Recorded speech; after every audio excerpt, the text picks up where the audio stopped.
bienvenidas ambas en esta segunda parte del tema de desarrollo histórico de las normas que rigen la investigación clínica. En este sábado lo que vamos a hacer es hacer un breve repaso, hacer algunos comentarios adicionales, revisar alguna información adicional, pero sobre todo hacer los ejercicios. Ven que nos faltaron ejercicios el jueves pasado. Aún así tuvimos mucha participación por parte de ustedes dos. Eh, Permíteme un instante. Vimos el jueves pasado las diferentes tensiones que han originado los cambios importantes pues en la visión, en el entendimiento de la investigación clínica y por lo tanto en las normas o reglas específicas que surgen de, de, de, de tales cambios en el entendimiento. Hablamos de la relación pues, tensa que existe en el concepto de médico versus paciente. ¿Se acuerdan cómo es considerado el médico y cómo todo esto va a influir también en la investigación clínica? La relación del individuo contra el colectivo. Y aquí tenemos también un asunto que no repasamos en ese momento, que es la tensión también normal que existe entre médico e industria farmacéutica. El médico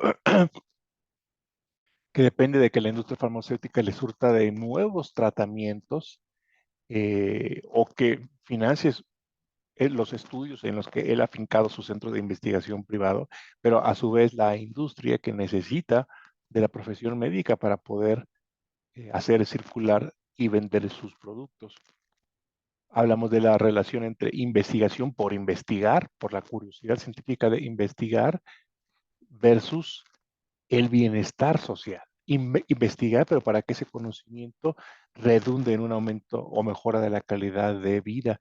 Y la relación entonces entre la ciencia, por la ciencia, y la industria como manera de pues, tener ingresos económicos y de acumular capital. Y en el desarrollo histórico de la normatividad siempre vamos un paso atrás.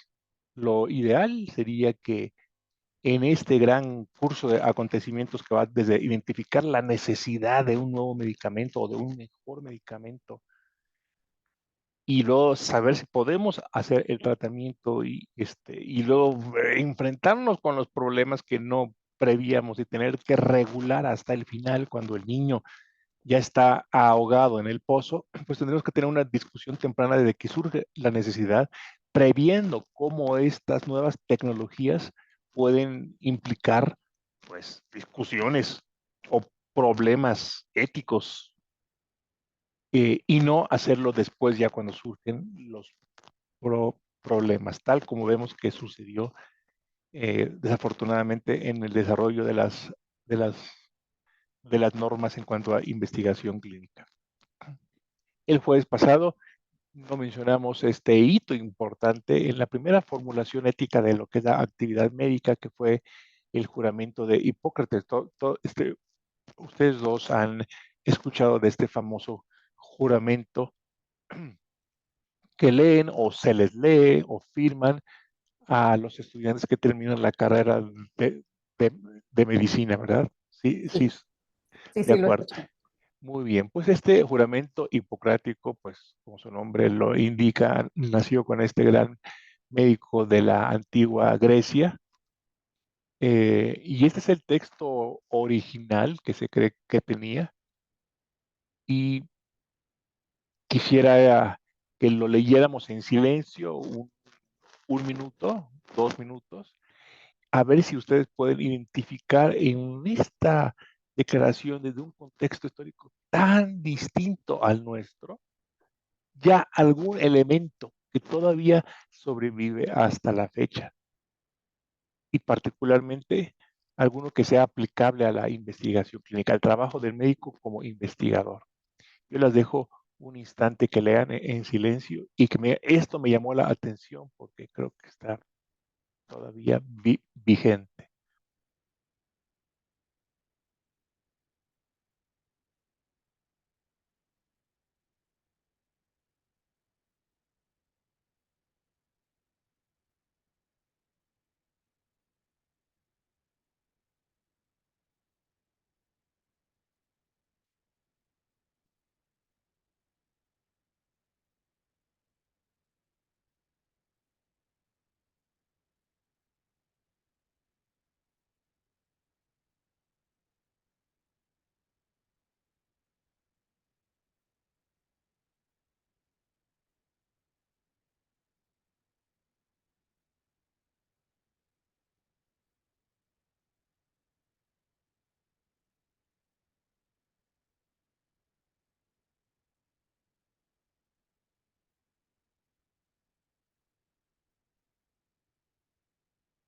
Recordemos los principios, los 4 grandes principios de la bioética aplicada en investigación clínica: autonomía, beneficencia, no maleficencia y justicia.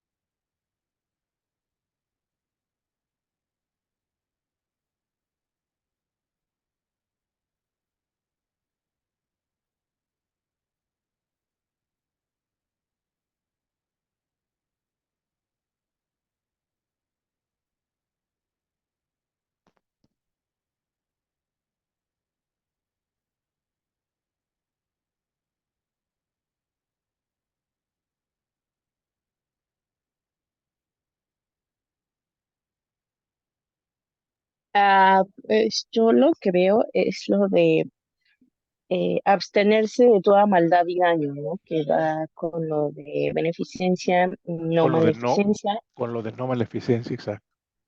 Ujú. ¿Y qué les parece el último párrafo? Callar, Sí, mantener la confidencialidad, ¿no? Y la privacidad de los exacto. pacientes.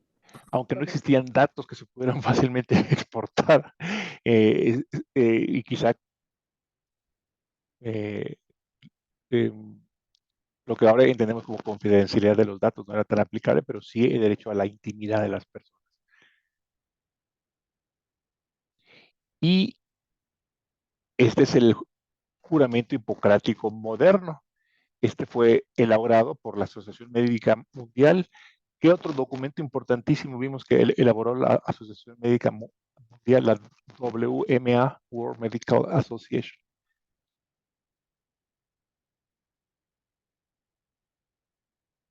Ustedes pueden entrar ahí a la página de la WMA, encontrar esta declaración de Ginebra, que se trata del juramento hipocrático moderno, pero también un documento importantísimo. ¿Cuál es?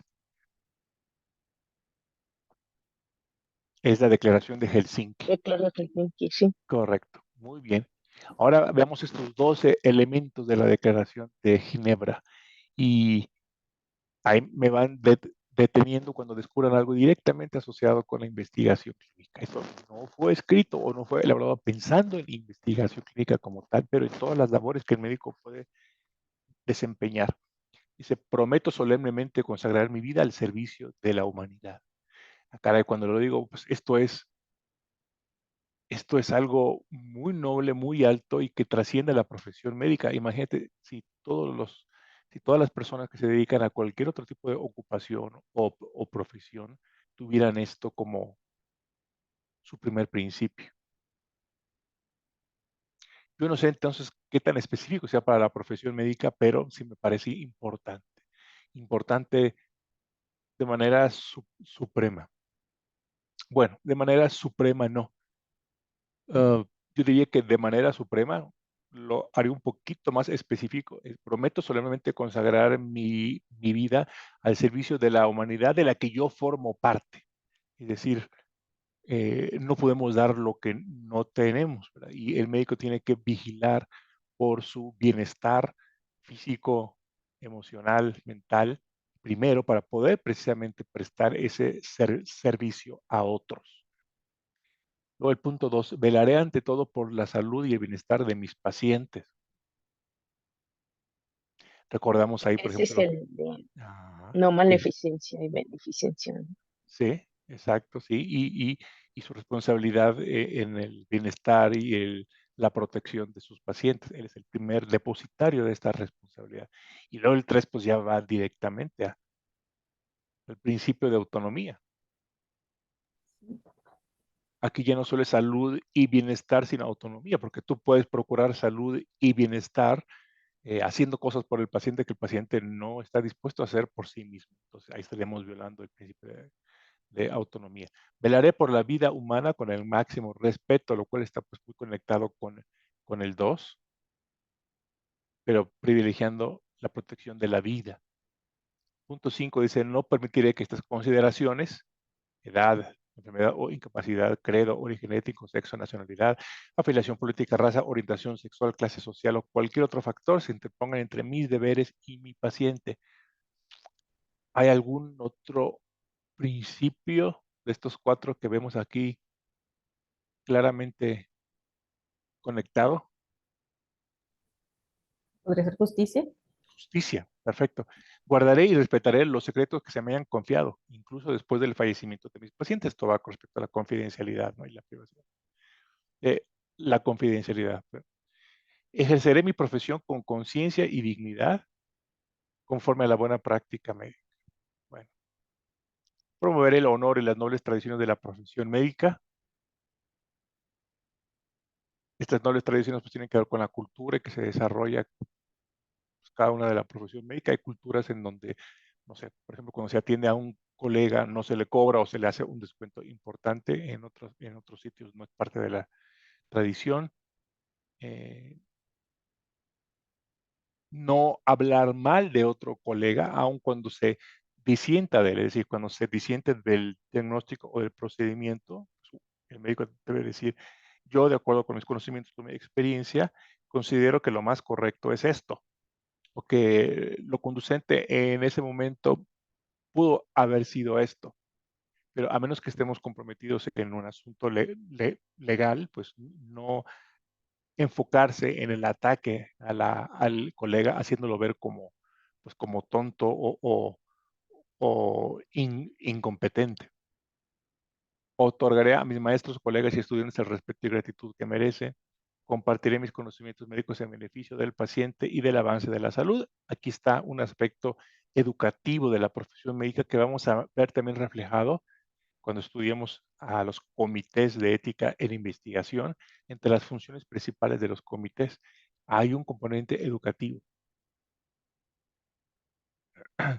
Aquí también en la investigación clínica, pues es importante la generación del conocimiento y el compartir este conocimiento para bien de todos. Cuidaré mi propia salud, bienestar y capacidades, que yo lo hubiera puesto aquí en el número 1 para hacer posible precisamente esto. No emplearé mis conocimientos médicos para violar los derechos humanos ni las libertades ciudadanas, ni siquiera bajo amenaza. O sea, mis conocimientos médicos para hacer el mal, no, que otra vez el principio de no maleficencia. Este es el juramento moderno. La primera versión apareció en el 48, ha tenido algunas modificaciones. La última, entiendo que es esta es del 2017. Vimos la vez pasada todos estos hitos históricos y les voy a dar un minutito para que lo revisen nuevamente porque vamos al ejercicio.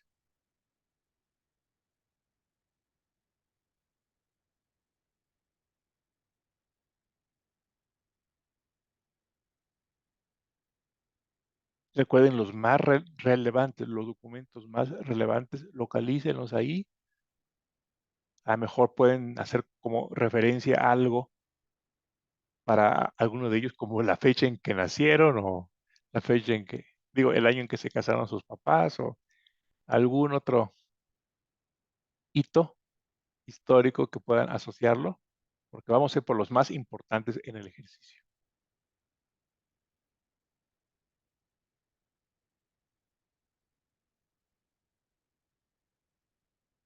Chequen bien cuál está después de cuál. No vamos a verlos todos, solo los claves y ustedes saben cuáles son los claves.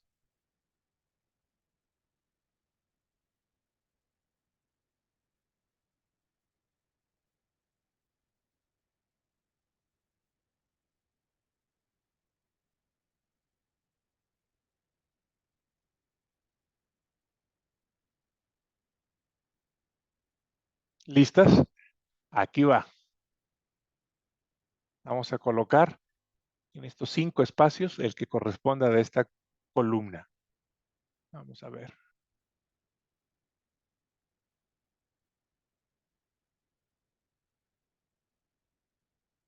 En este espacio. ¿Cuál irá? 1947. Código de Nuremberg. Perfecto, acaba justo de terminar la Segunda Guerra Mundial. Fue en el Ajá. 45 que terminó y 2 años después, como resultado de los juicios de Nuremberg, tenemos el código. Luego, en el 64, Es la declaración de Helsinki. perfecto, correctísimo. Viene la Declaración de Helsinki. Ya se va poniendo más fácil. Luego, um, Reporte Belmont. Belmont. exactamente, muy bien, viene el reporte Belmont, que obviamente es antes de,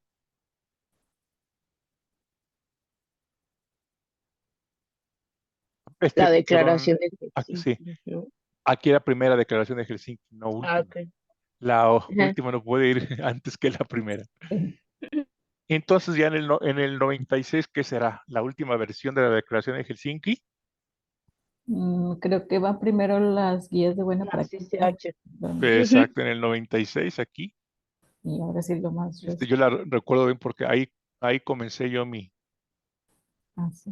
mi aventura dentro de la investigación clínica y luego ya tenemos en el 2013 la última Ah, versión de la Declaración de Helsinki. Muy bien.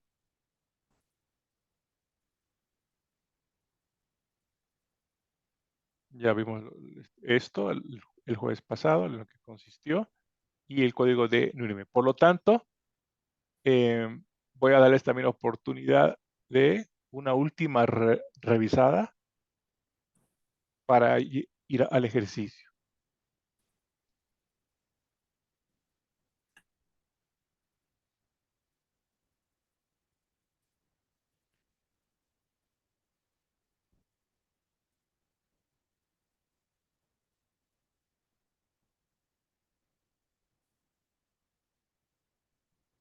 Muy bien, vamos a ver.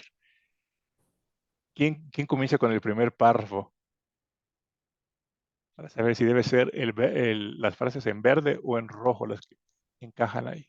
yo puedo comenzar. Sí, a ver. Sería el consentimiento voluntario, Sí, absolutamente esencial. La persona debe tener capacidad legal, poder escoger sin fuerza, fraude, engaño o coacción y debe tener suficiente conocimiento y comprensión del asunto. a ver, vamos a ver.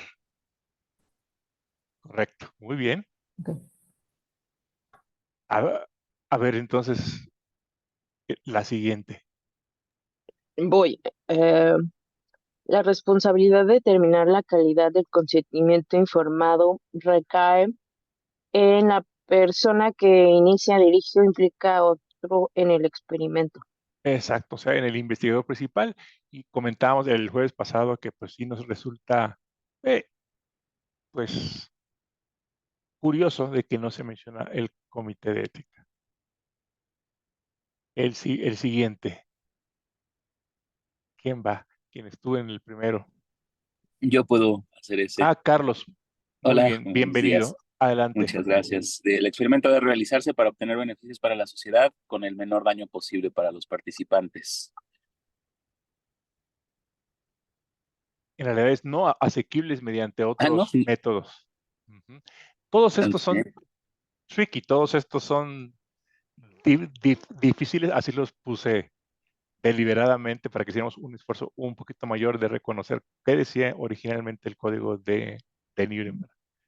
ya. No asequibles mediante otros métodos, porque precisamente se pensaba que hacer una investigación era la última, el último de los recursos, la última opción, ¿verdad? Mientras que ahora, como sabemos, buscamos que nuestros pacientes entren a estudios clínicos. Debe diseñarse, a ver, Irene, Sí, debe diseñarse con base en los resultados de experimentación previa con animales. sí, a ver, yo mismo dudo, creo que sí, pero dudo. A ver, sí, perfecto, muy bien hecho. Y, ok, tenemos estos otros principios, a ver,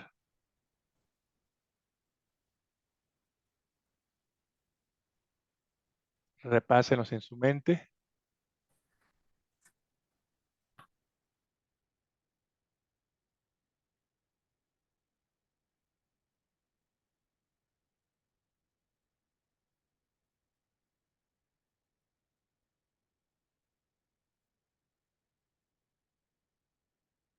¿Correcto?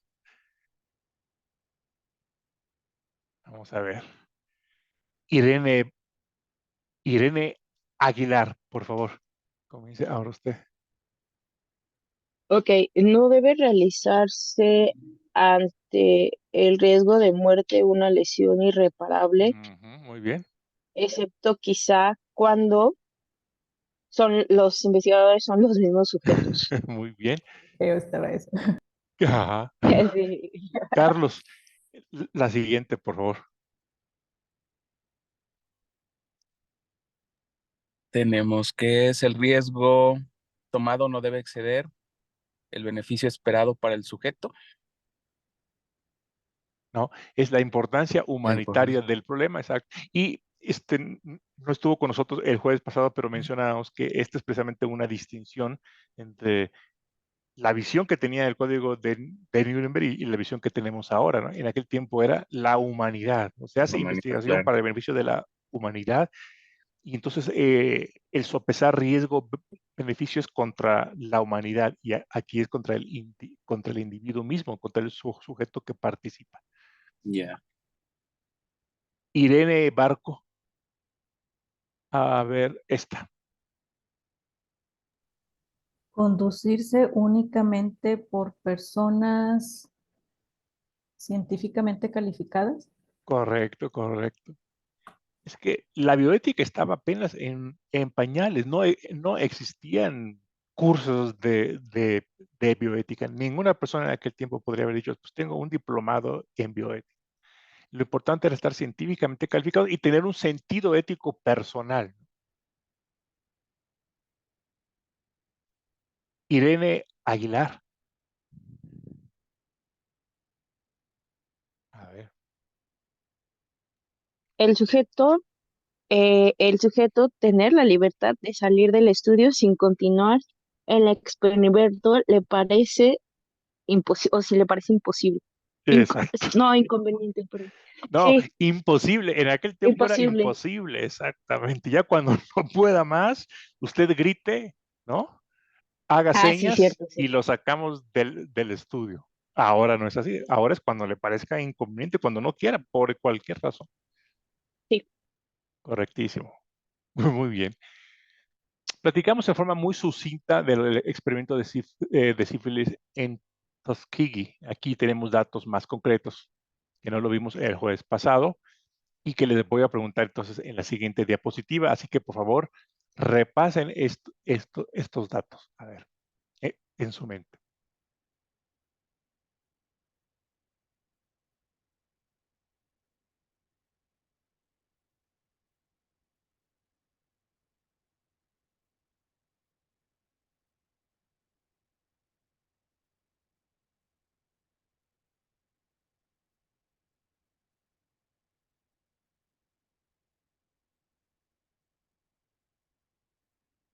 También fíjense aquí a la derecha.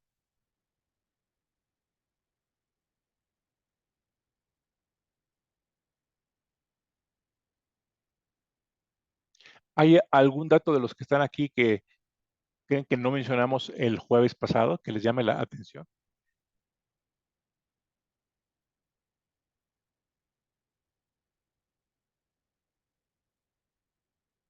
Mm, Al contrario, como que aquí no se menciona como que dentro de los afroamericanos pobres, como la población, ¿no? Porque comentó que bueno, también se incluyeron pues a prostitutas, de eso sí me acuerdo, y pues No, personal muy vulnerable, ¿no? eso fue en otro estudio, en el de Ah, ok, Guatemala. ok, me Muy estoy bien, confundiendo. en el de Guatemala. Muy bien.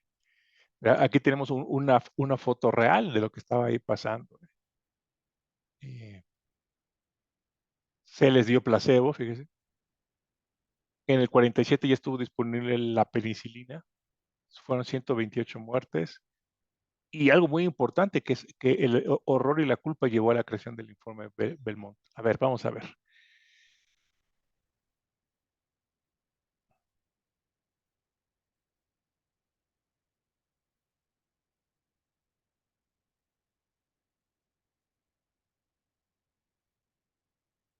Creo que no lo mencioné aquí. ¿Cuándo fue? Sí, ahí está. ¿Cuándo fue terminado?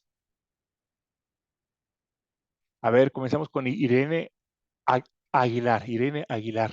¿Cuándo fue terminado? Fue terminada en 1972. Sí, son 40 años de estudio. ¿Y cuánto estuvo la penicilina ya? Bueno, esto lo vamos a ver después. ¿El lugar fue en Tuskegee, que está en Texas, o en Alabama, Carlos?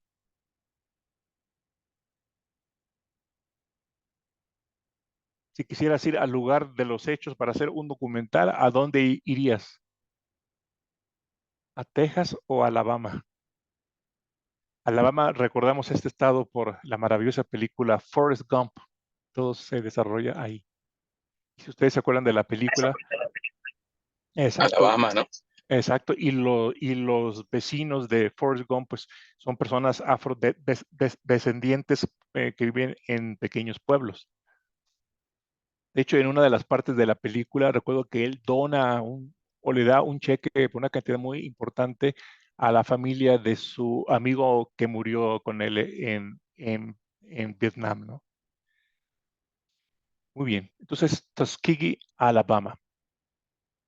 La población ya la sabemos. ¿Y por quién fue patrocinado? Irene Barco. Por la CDC y la PHS.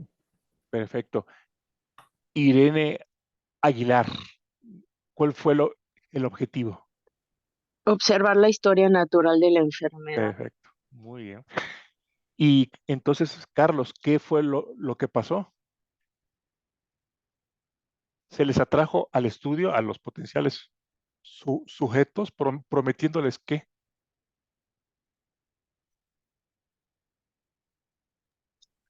Un tratamiento médico gratis. exacto, se les engañó con procedimientos diagnósticos, incluyendo punciones lumbares, que sabemos que además de molestas conllevan un riesgo mayor.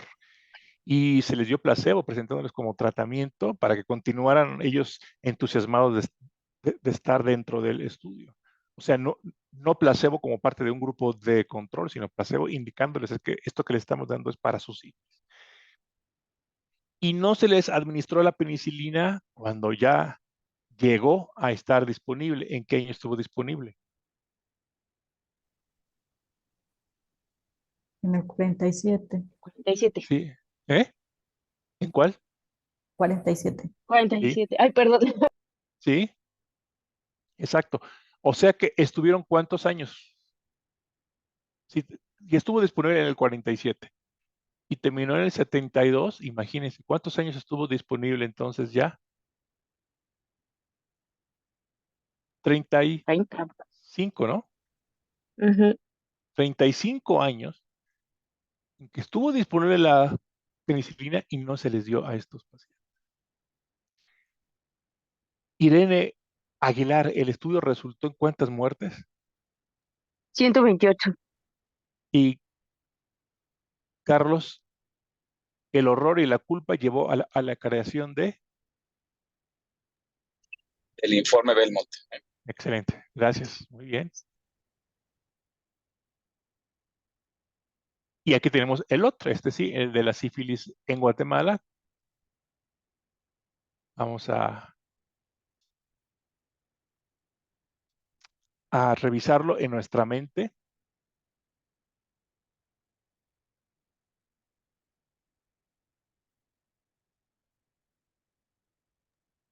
Ese se consideró como una continuación. No, Se puede no, decir ahora como un bracito.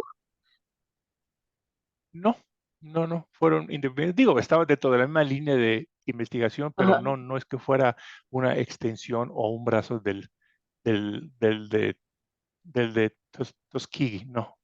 Ok.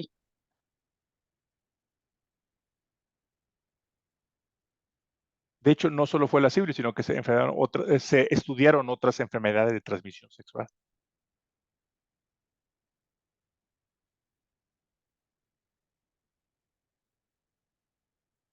Fíjese en el marco temporal,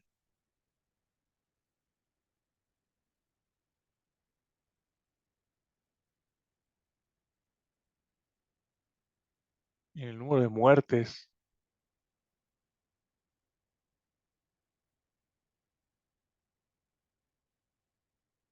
cómo se contagiaron aquí a niños de un orfanato también. Esto es inconcebible. ¿Por qué a niños? Porque recuerden que ustedes que también en aquellos años era común todo el problema de la sífilis congénita, que desembocaba en varios problemas osteoesqueléticos y neurológicos, cardiológicos en los niños. Bueno,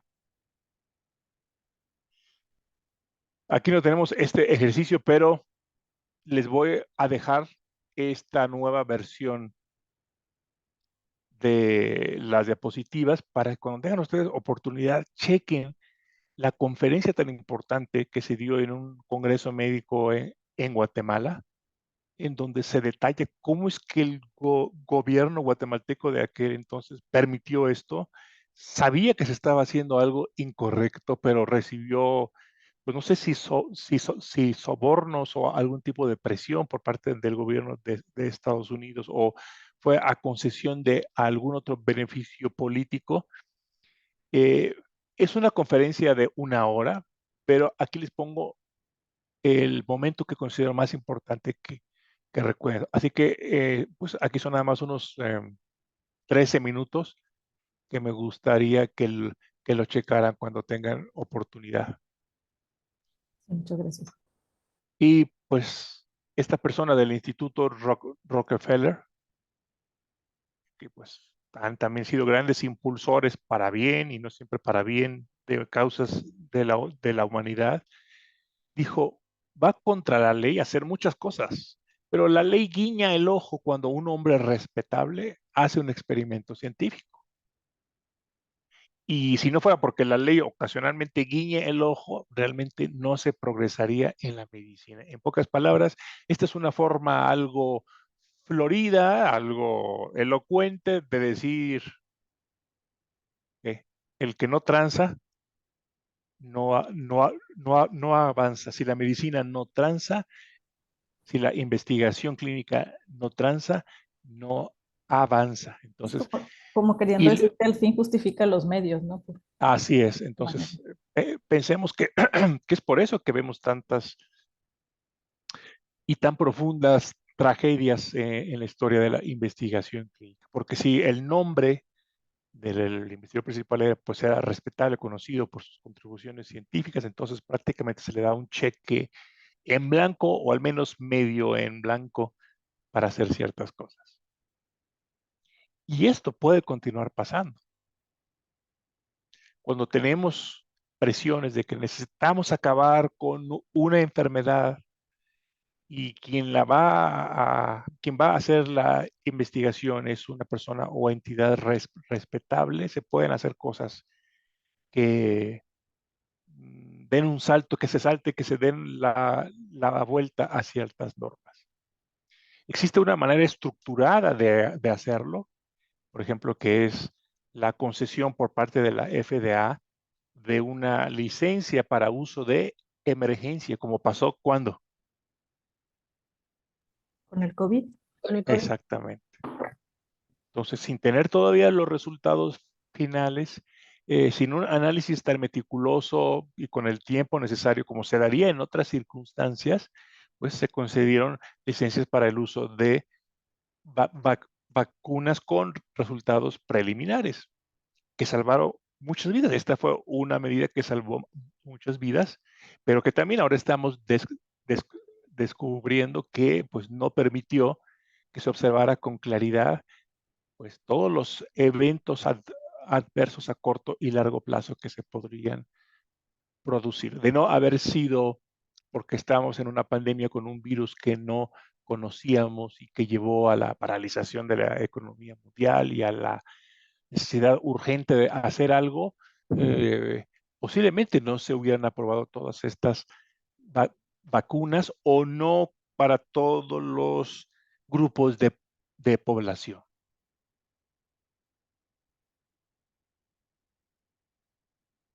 Entonces, esta frase de Thomas Rivers, de alguna manera todavía se infiltra en la mente de las agencias gubernamentales o las compañías farmacéuticas o la sociedad civil. Y aquí está el otro experimento que también platicamos el día jueves. Este no lo vimos con detenimiento, vamos a hacerlo hoy. Se inoculó deliberadamente con el virus de la hepatitis a niños con retraso mental alojados en la escuela estatal de Willowbrook State School en uno de los de los componentes importantes de la ciudad de Nueva York, el menos conocido, el que tiene menos población, que ahora es una isla donde hay colonias sumamente ricas, que es Staten Island, para estudiar la historia natural de la infección y el efecto de una gamma globulina, un anticuerpo contra hepatitis A. ¿Sí? Ese era el objetivo. El estudio fue aprobado por el Departamento de Salud Mental del Estado de Nueva York. Comenzó en el 56, este comenzó después de los otros dos y duró 14 años. Una protesta pública forzó el cierre del estudio.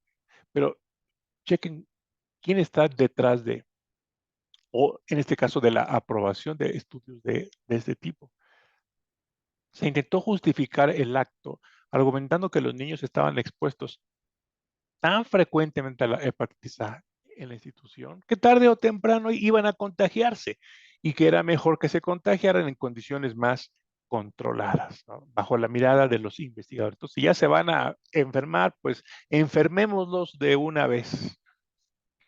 La publicidad generada fue un factor importante para el Acta de los Derechos Civiles de las Personas Institucionalizadas.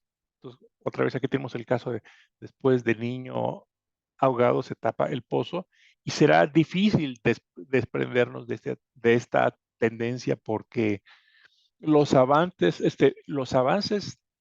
tecnológicos y científicos y la expectativa que se crea de que sean para beneficio de la humanidad van más rápido que en la formulación de normas o leyes. Si a usted, si a usted se le hubiera presentado el proyecto para su aprobación, ¿qué problemas éticos específicos habría detectado y cómo habría respondido al argumento de los investigadores?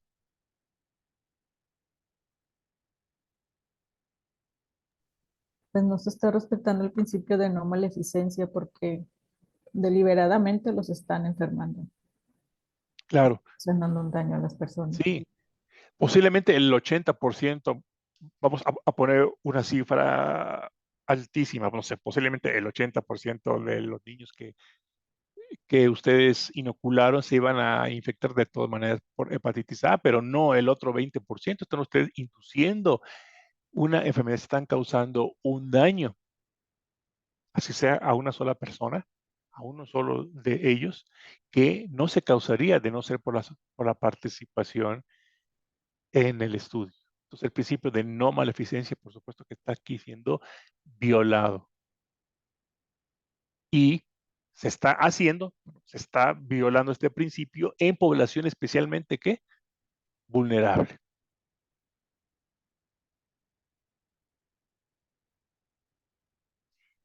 ¿Por qué no mejor hacer un programa de vigilancia, un estudio observacional primero, para que aquellos niños que se fueran contagiando de manera espontánea, desafortunadamente, ¿no? Espontánea por hepatitis A, entonces entraran al estudio, ¿sí o no? Pero claro, esta era la manera más rápida en que ellos querían reunir la población de pacientes. Esto es inconcebible, pero pasó. Y pasó en un país libre, pasó en el país defensor de los derechos humanos y esto puede continuar pasando y es por eso que necesitamos estar alerta y respetar pues todas las normas que rigen la investigación clínica. Hay una razón de ser pues detrás de todas ellas. Platicamos del reporte Belmont. Recordemos cuáles son estos principios éticos, que aquí son 3, recuerden, no son 4, porque el cuarto lo integraron en este, era beneficencia, y aquí mismo metieron la no maleficencia. Conversamos el jueves pasado. ¿Cuál es el más fácil de formular y de cumplir? ¿El de beneficencia o el de no maleficencia?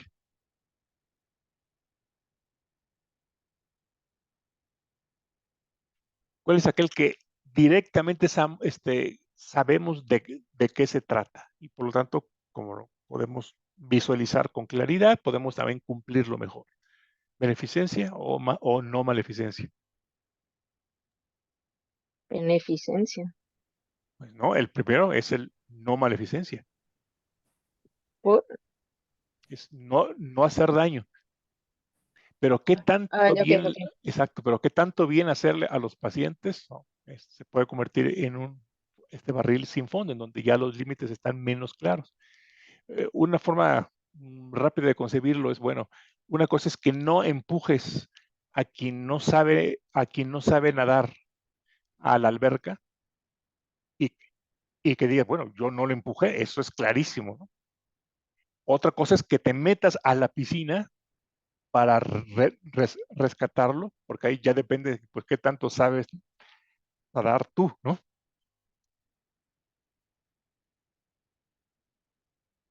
Entonces, estos son los tres principios. Ok, y las guías que se desarrollaron a partir de esto son el consentimiento informado, la ponderación riesgo-beneficio y la selección de sujetos. Cada guía más o menos asociado a uno de estos principios. El consentimiento informado en relación a la autonomía, que aquí se formuló con el término respeto por las personas. La ponderación riesgo-beneficio, bueno, para la beneficencia y no, no maleficencia, y selección de sujetos, justicia, para que no existiera un sesgo entre los que reciben sobre sus hombros todo el riesgo de exponerse a un fármaco experimental o procedimientos experimentales, y el beneficio en caso que el medicamento o procedimiento sea exitoso. Y aquí está la carátula del Belmont Report. Muy bien. Entonces comenzamos aquí en el ejercicio con Irene Aguilar. Vamos a ver el primer párrafo. Ok. Escrito por la Comisión Nacional de Protección de Seres Humanos sujetos a investigación biomédica y conductual de los Estados Unidos. Perfecto. Carlos ya no está con nosotros, ¿verdad? Creo que no. Entonces pasamos con usted, Irene Barco. El siguiente punto sería identificar los principios éticos básicos que guiarían la Exacto, investigación biomédica. exacto. No se les pudo encargar, no se les pudo encargar a los de la comisión del informe Belmont formular leyes, porque pues ellos no son legisladores. Muy bien. Y como resultado de estos principios éticos básicos que se pusieron ellos a dilucidar, quedaron tres. ¿Cuáles son, según el reporte Belmont? ¿Cuáles son, Irene Barco? De los que tiene usted a la derecha, tal como quedaron escritos. Sí, sería el primero el respeto por las personas, Sí, correcto. la beneficencia Sí, y la justicia. excelente, muy bien. Irene Aguilar, también se les encomendó que establecer mecanismos jurídicos o desarrollar guías. Desarrollar guías, Correcto. Ya no las tenemos acá, pero si nos acordamos, para el respeto por las personas, ¿qué guía se desarrolló? consentimiento informado, Perfecto. Para la beneficencia, el análisis riesgo-beneficio. Bueno, sí, excelente. Y para la justicia, Eh, a la aleatorización. la Sí me selección quedó de los muy bien. sujetos. Ah, sí, es perdón, cierto. La selección ajá, de los sujetos. sí, una guía para la selección de los sujetos, ¿verdad? Que no fueran a poner a personas, por ejemplo, en condiciones de vulnerabilidad, perdón, en grupos de tratamiento que tenían menos probabilidad de tener éxito, por ejemplo. Muy bien, hablamos de que las personas deben tratarse como agentes autónomos hasta que se demuestre lo contrario. Y estos tres reflexiones como parte del principio que ellos, expresaron como respeto por las personas. Vamos a dar un instante que lo lean.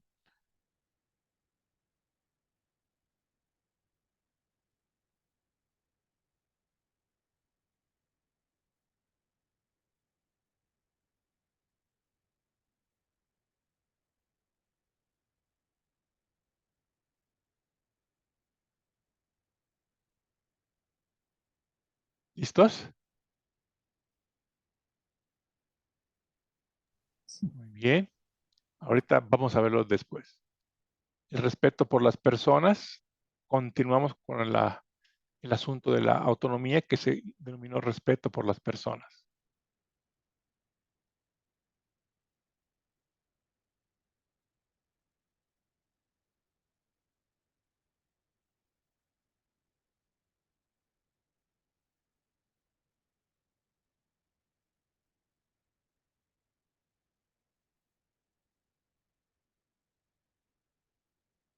¿Correcto? Sí. Muy bien. Entonces, se basa en dos convicciones éticas al respeto por las personas. Comenzamos contigo, Irene Aguilar.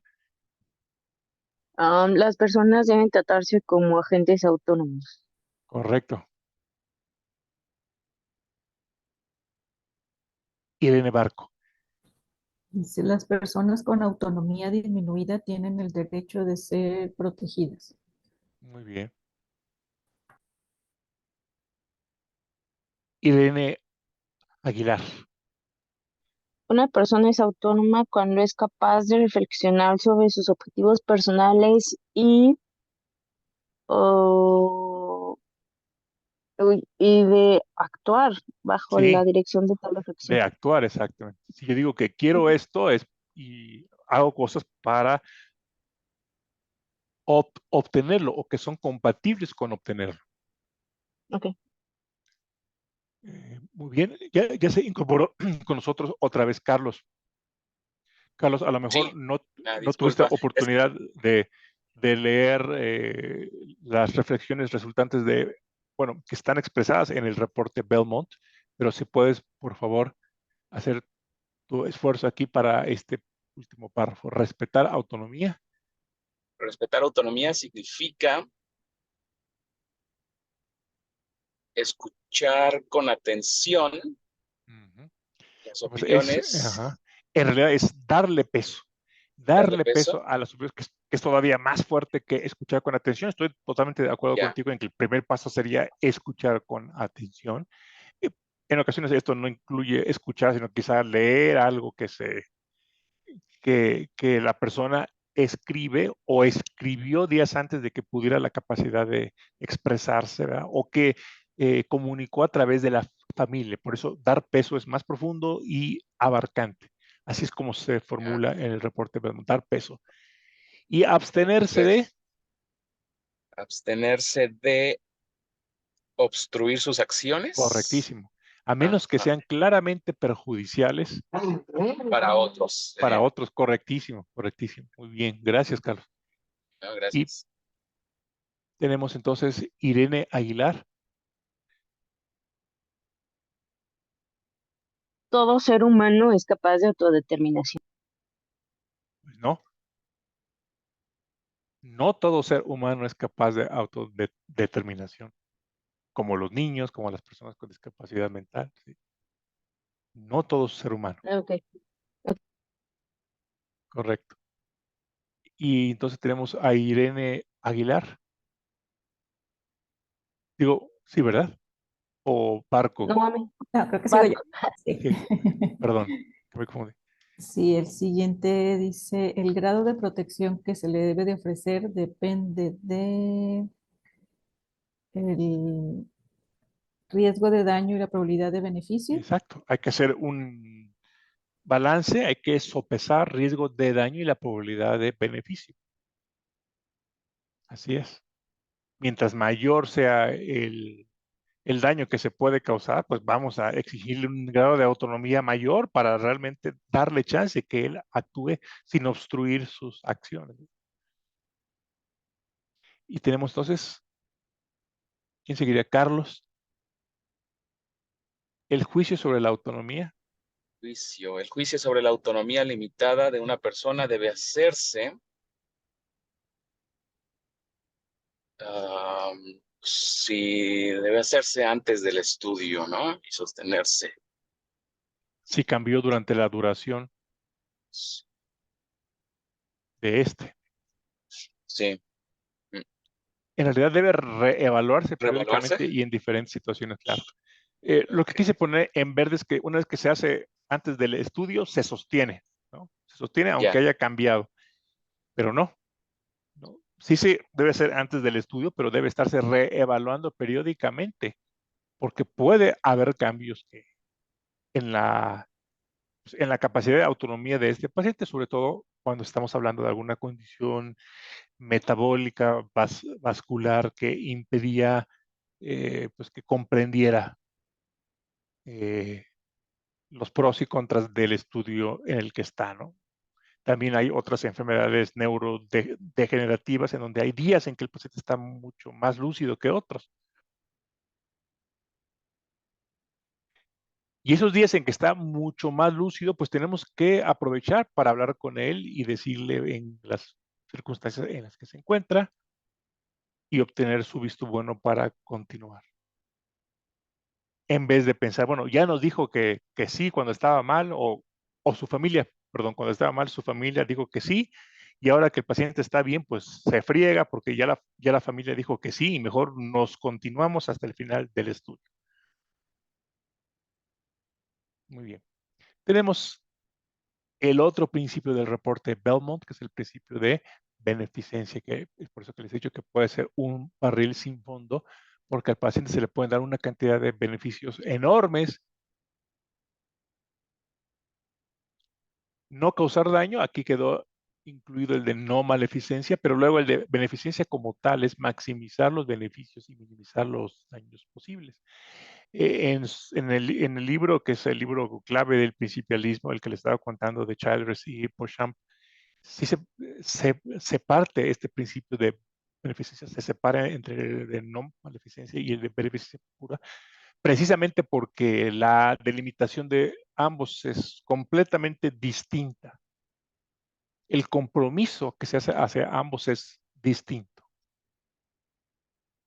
Aquí la clave es pensar con anticipación. ¿Hasta dónde deberíamos intentar maximizar los beneficios para el paciente? Lo mencionamos de manera muy leve el jueves, pero no sé si ustedes se acuerdan y si quisieran comentar al respecto.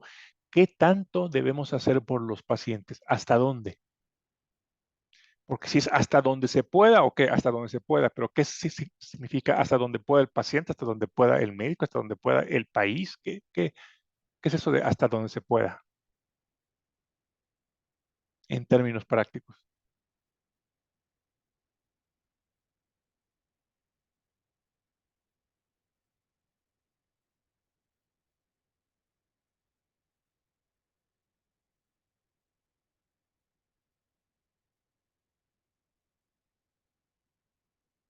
No sé si está relacionado a los recursos disponibles, tanto para el médico, la institución, Ujú. no sé, podría considerarse tal vez. Sí. Ujú. Filosóficamente hablando, es el bienestar no solo de los pacientes, sino de todas las personas que participan, ¿no? Como investigador, como parte del staff, y los otros pacientes que podrían resultar perjudicados por usar una cantidad excesiva de recursos en un participante de, de un estudio. Eh,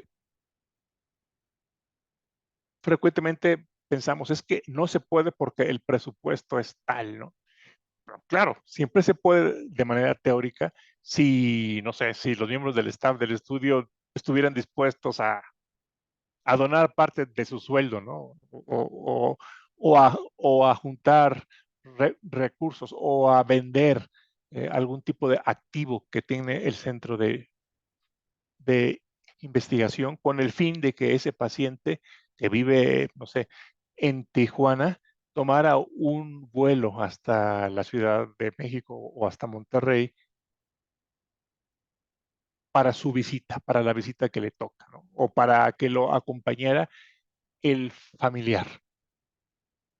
Pero entonces estaríamos también haciendo un daño potencial hacia otros pacientes que requieren de ese activo que se podría vender o hacia la familia del miembro del staff.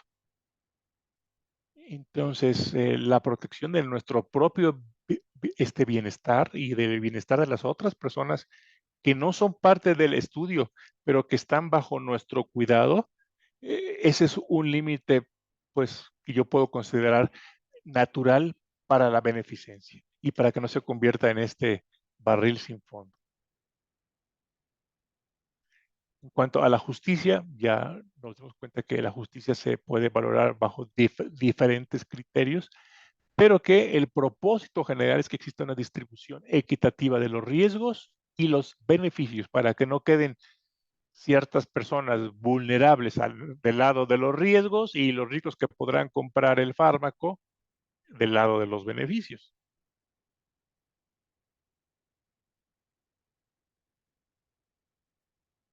Muy bien. Vamos a completar estas oraciones de la izquierda con las frases que les voy a presentar aquí a la derecha. Comenzamos con la A, con Irene Aguilar, por favor.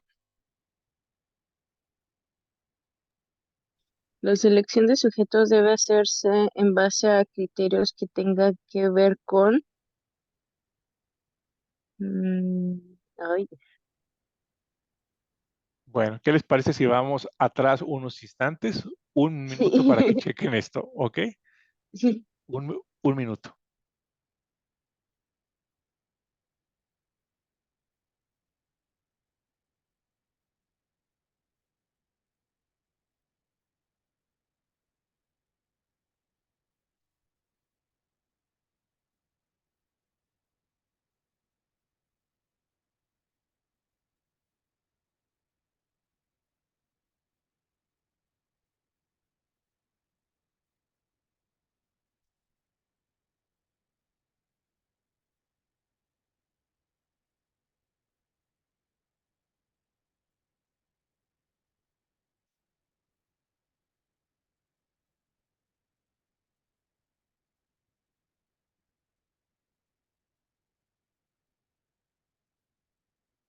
Muy bien.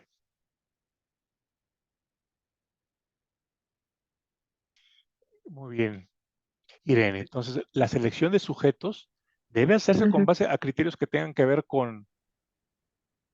La condición médica estudiar. Excelente. Muy bien, ahora pasamos con Carlos. Debe haber una distribución equitativa de... Los riesgos y beneficios de la investigación. Excelente, gracias, Carlos. Luego pasamos con Irene Barco. Cuando la investigación es financiada con fondos públicos, el principio de justicia demanda que los beneficios que se obtengan sean accesibles también para...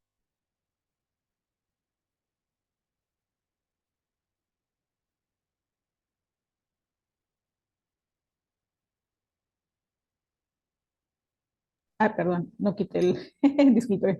Las personas de los grupos en los que se ejecutó el estudio. Exacto, exacto. Si ellos estuvieron dispuestos a correr el riesgo de recibir los eventos adversos del medicamento o procedimiento experimental, pues que también tengan la posibilidad de, o sea, que sean los primeros en recibir los potenciales Sí. beneficios, como podría ser en un Extended Access Program, ¿verdad? O que pertenezcan a una institución donde realmente se va a manejar el medicamento ya cuando se lance, cuando se apruebe y cuando se lance. En ocasiones es hasta vivir en el mismo país en donde se pretende lanzar este fármaco. En ocasiones no es así. Una industria farmacéutica inicia o abre centros y conduce el estudio en un país en donde ni siquiera tiene planeado lanzar el fármaco, y esto no es correcto. Y terminamos con Irene Aguilar. Ocurre una injusticia cuando El 3, un beneficio al que una persona tiene derecho se le niega sin una buena razón o cuando una carga se le impone indebidamente. sí, bien, aunque el 4 podría ser también, solamente que el 3 es mejor porque el 4 siempre está condicionado. Recuerden que en el texto en donde se explica el estudio para el paciente para obtener su consentimiento informado, se le dice que podría no recibir beneficio alguno, ¿sí o no? Pero el punto es que aquí si no lo recibe él, pero sí lo recibe otras que no participaron, aquí también tenemos un problema de injusticia. Muy bien. Tenemos entonces 3 áreas, bueno, se desarrollaron 3 guías para 3 áreas de aplicación de, eh, como resultado del reporte Belmont, que fueron la guía para el consentimiento informado, para el análisis de riesgo-beneficio y para la selección de sujetos participantes. En el caso del consentimiento informado, debe de tener 3 características, bueno, 3 grandes componentes de este proceso. Los 3 grandes componentes del proceso son la información que se le da al paciente, el validar que se ha comprendido esa información y la expresión voluntaria de que se desea o no se desea participar. Información, comprensión, voluntariedad. Luego, en el análisis de riesgos y de beneficios, pues que nunca está justificado el trato inhumano o brutal de los sujetos. Los riesgos podrán reducirse solo a los necesarios para alcanzar el objetivo de la investigación. De hecho, debe de decidirse si se necesitan seres humanos en ese punto, lo cual actualmente pues es quizá mucho menos relevante porque no hay eh, inicio de estudios en seres humanos sin contar con una buena información preclínica. El riesgo quizá nunca pueda ser eliminado del todo, pero puede reducirse mediante procedimientos alternativos que ya hemos conversado en el jueves pasado, que tienen que ver con el diseño mismo del estudio para establecer los criterios de entrada, los criterios de eliminación, criterios para interrumpir dosis, bajar dosis, reanudar dosis, criterios para que el paciente de un brazo pase al otro brazo si no se cumplen las expectativas de eficacia, etcétera. Cuando la investigación involucre un riesgo significativo de daño serio, los comités revisores deben mostrar una insistencia extraordinaria en averiguar, bueno, qué justifica este riesgo de continuar o de iniciarlo.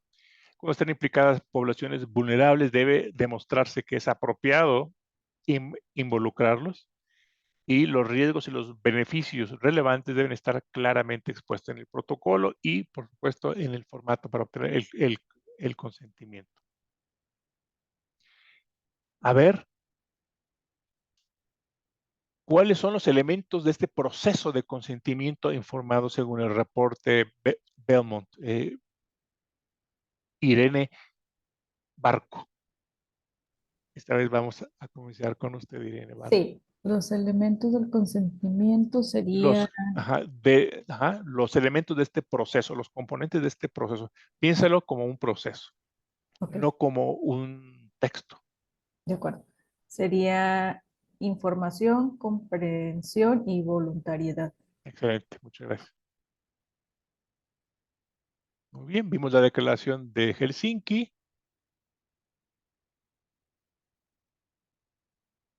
Voy a darles, bueno, estamos ya a la mitad de la clase y nos pasamos un poquito, así que vamos a tomar nuestros 5 minutos de descanso. Yo tengo las 9:08. ¿Les parece bien entonces a las 9:13? Sí, de acuerdo, muchas gracias. Perfecto. De acuerdo. Gracias.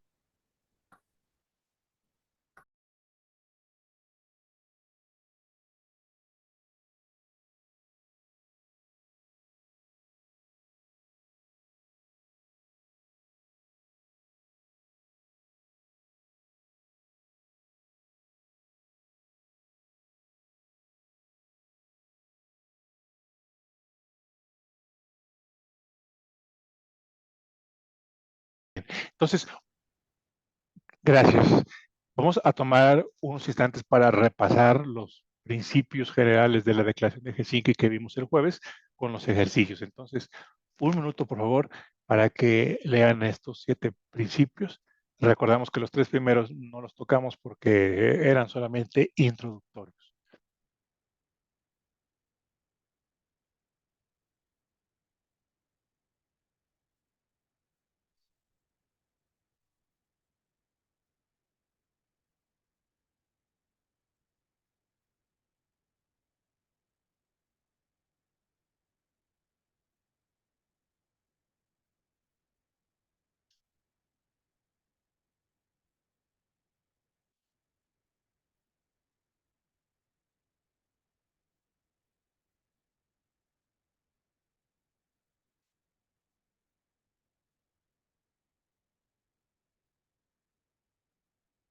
Muy bien.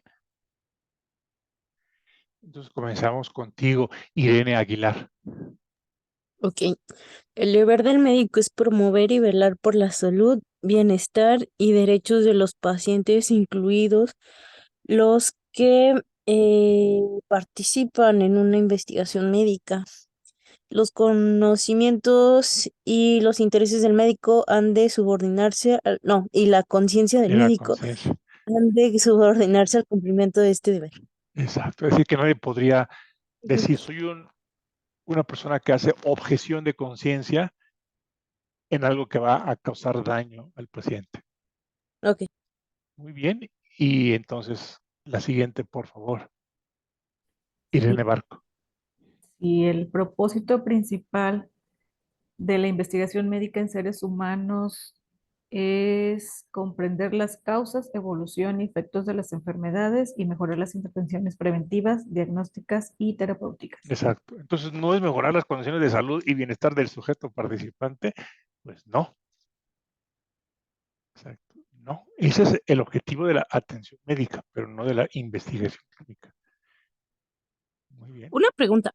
Sí, Aquí, por ejemplo, dice que el propósito de la investigación médica es comprender la evolución, pero no sí, aquí seríamos, podríamos interpretarlo como, por ejemplo, cuando se inyectó, por ejemplo, como la sífilis, en claro. el caso del estudio Tuskegee. Digo, aquí yo puedo, o sea, bajo esto, Sí, yo puedo tener esa interpretación, ¿no? De, pues es que voy a evaluar la evolución. Eso claro. como no me hace match. Bueno, se tiene que ser dentro del marco ético. Por ejemplo, cuando comenzó, bueno, vamos a poner aparte otros muchos aspectos éticos, porque fueron muchas las violaciones, ¿no? Ujú, Que se cometieron en ese estudio. Pero en el principio, cuando no se disponía de la penicilina, ujú. pues a lo mejor sí estaba justificado, no así cuando ya estuvo disponible. Entonces, hay muchas condiciones patológicas en que por supuesto que se encuentran justificados estudios observacionales porque no hay Ah, otra cosa mejor que hacer y lo que vamos a aprender va a ser importante para el beneficio de otros pacientes. Pero ok, no vamos a observar cuando lo ético es intervenir. ok, ¿Ok? perfecto. Y luego en el párrafo 7, tú misma. Ok. La investigación médica está sujeta a normas éticas que sirven para promover y asegurar el bienestar a todos los seres humanos y para proteger su salud y sus derechos individuales. Correcto, muy bien. Y gracias por la pregunta que hiciste sobre la, la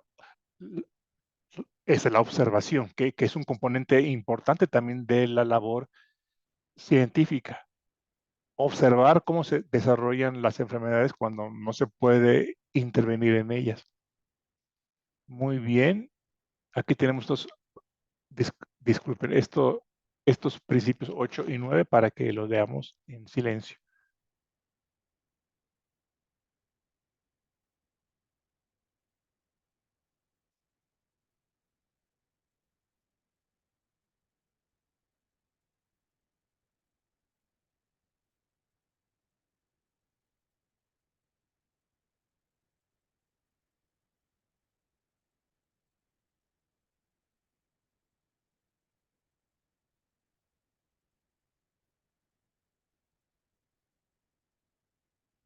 Perfecto. Muy bien. Entonces, comenzamos con Irene Barco. Sí, sería el número 8, aunque el objetivo principal de la investigación médica es generar nuevos conocimientos. Este objetivo nunca debe tener primacía sobre los derechos y los intereses de la persona que participa en la investigación. Muy bien, muy bien. Y la siguiente, Irene Aguilar. La responsabilidad de la protección de las personas que toman parte en la investigación debe recaer siempre en un médico u otro profesional de la salud. Perfecto. Ok, y esto ya lo vimos acá. Ok. Los grupos que están subrepresentados en la investigación médica deben tener un acceso apropiado a la participación en la investigación. Ah, sí, esto ya lo mencionamos el jueves pasado, que hay grupos que están subrepresentados en la investigación y se hace quizá en nuestra ciudad, en nuestro estado, en nuestro país y que no estamos conscientes. Uno de esos grupos pues, es la población indígena. Pero cuando decimos que están subrepresentados, pues para esa condición médica y en esa región geográfica. Perdón. Por ejemplo, un estado que tiene pues prácticamente nula población que se autoidentifica como indígena es el estado de Aguascalientes. Pues, por ejemplo, ahí no aplicaría que tuvieran una cuota, un porcentaje de sus pacientes, pero investigación clínica en Oaxaca o en Chiapas, pues debe de representar, pues, o debe de, perdón, reflejar la composición demográfica de esos sitios. La dificultad aquí tremenda que encontramos es que pues la investigación clínica generalmente se hace en centros urbanos más o menos grandes. En este caso serían las ciudades de Tuxtla Gutiérrez y en la capital del estado de Oaxaca. Entonces se tendría que hacer esfuerzos adicionales para asegurar que las personas que pues, padecen la condición de interés, pues que tengan acceso, transporte hacia ese centro. Eh, por lo pronto, este principio se formula más bien desde el punto de vista negativo, en el sentido de no rechazar a, pero todavía no se llega a formular en el sentido positivo, ir a buscar a las, las personas que están potencialmente subrepresentadas. Hablábamos de que una situación más común y que se podría resolver más a corto plazo en los centros de investigación localizados en ciudades grandes, pues es la de la participación de los pacientes de edad geriátrica, especialmente pues, si se va a usar el fármaco en cuestión en ese tipo de personas. Yo les pregunto, entonces no debería ser un criterio de exclusión, no sé, pacientes mayores de 75 años,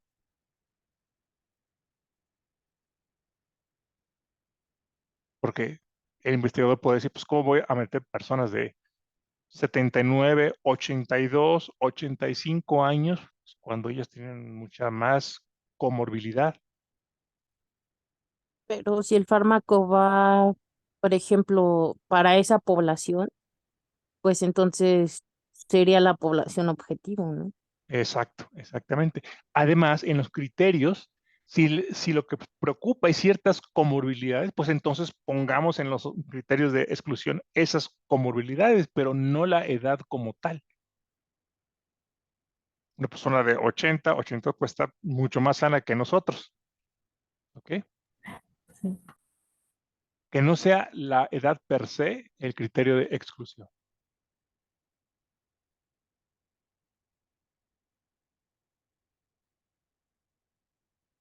Aquí otra pregunta para reflexión era, ¿por qué cree que la Asociación Médica Mundial haya dedicado en su declaración de Helsinki este artículo, el artículo número 14, a los médicos que combinan práctica médica con investigación, que son una gran mayoría de los investigadores?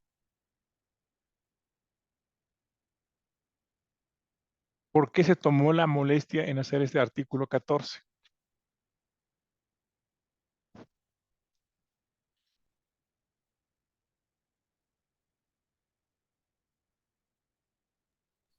Para evitar que se incluyan personas que no tienen nada que ver con el estudio o que Ujú. no deberían de estar en un estudio, ¿no? Ajá, y que por estarlos consultando regularmente como pacientes parte de su atención médica, tienen que, o han desarrollado qué.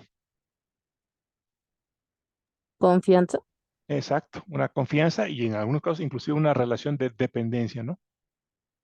Entonces se apalancan eso. No, es lo mismo decir voy a lanzar una campaña publicitaria a la comunidad para que gente que no me conoce se sienta atraída por el estudio y no por mí, a personas que se van a sentir atraídas a decirme que sí por mí, por la relación que ya guardan conmigo y el miedo de que si me dicen que no, pues se va a romper ese tipo de relación y del cuidado médico que tengo de ahora en adelante para esa persona. Compensación y un tratamiento apropiado.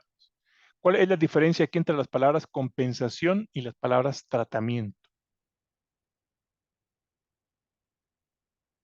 Porque no nada más dice, se debe de asegurar que pues, se traten apropiadamente las personas que sufren un daño como resultado de su participación. ¿O por qué no nada más? Se debe asegurar una compensación. Es que lo de la compensación creo que va más relacionada a resarcir el daño, es la palabra correcta, no estoy segura. Sí, cuando no se puede tratar, cuando no se puede tratar el daño de manera directa, bueno, ya no podemos hacer nada, ¿no? Entonces, vamos a dar otra cosa que no es la solución del daño, pero que contribuye al bienestar de la persona en otro aspecto. No es que una cosa excluya a la otra, simplemente son dos principios complementarios. En algunas veces aplica el tratamiento, algunas veces aplica la compensación, algunas veces aplican ambas cosas. Ajá, sí. Otra forma de comprender la palabra compensación es indemnización, pero Sí. esa ya es una palabra quizá más de tipo legal.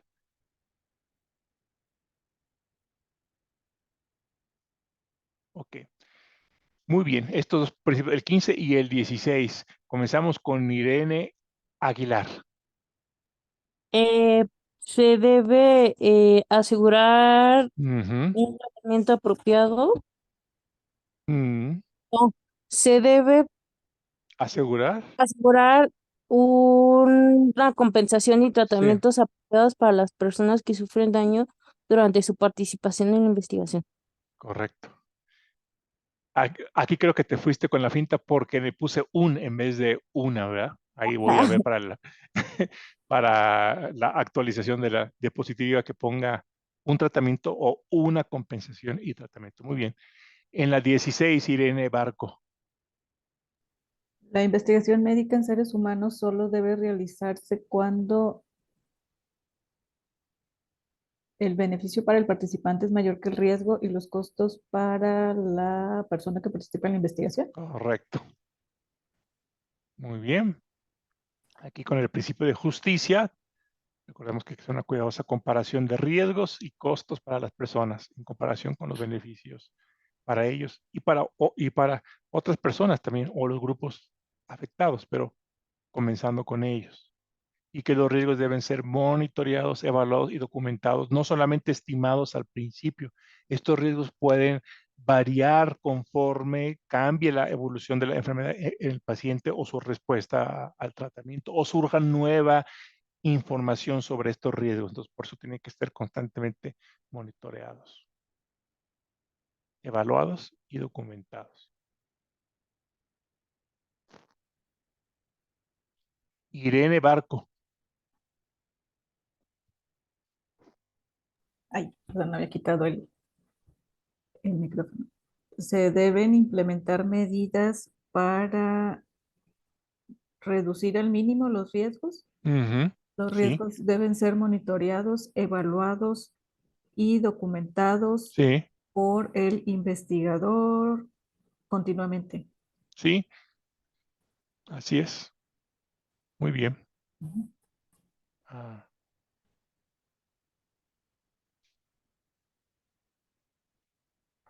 tenemos que, no solamente hay que, en teoría, poner los riesgos sobre la mesa, sino tener las condiciones para hacerles frente en caso que se presente. Los médicos deben evaluar ante estos riesgos si continúan, si modifican o si suspenden inmediatamente el estudio. Recordemos que modificar el estudio se permite solamente cuando ¿qué? Cuando lo Bueno, autorice el comité de ética. sí, hay dos formas, ¿no? Uno, que es la regular, tiene que autorizar el comité de ética, tiene que autorizar, bueno, tiene que, por supuesto, autorizar, estar de acuerdo el patrocinador. Lo otro es que si, pues, está en peligro la vida del paciente, pues, obviamente se deben de modificar en el acto, inmediatamente, y luego ya, eh, pues, informar lo más pronto posible al comité y al patrocinador de lo que sucedió.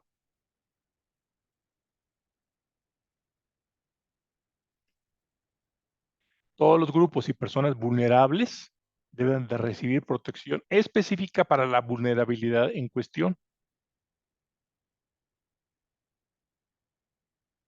Si vamos a hacer la investigación solo en el grupo vulnerable, tenemos que tener una muy buena justificación de que realmente estamos atendiendo las necesidades o las prioridades de ese grupo.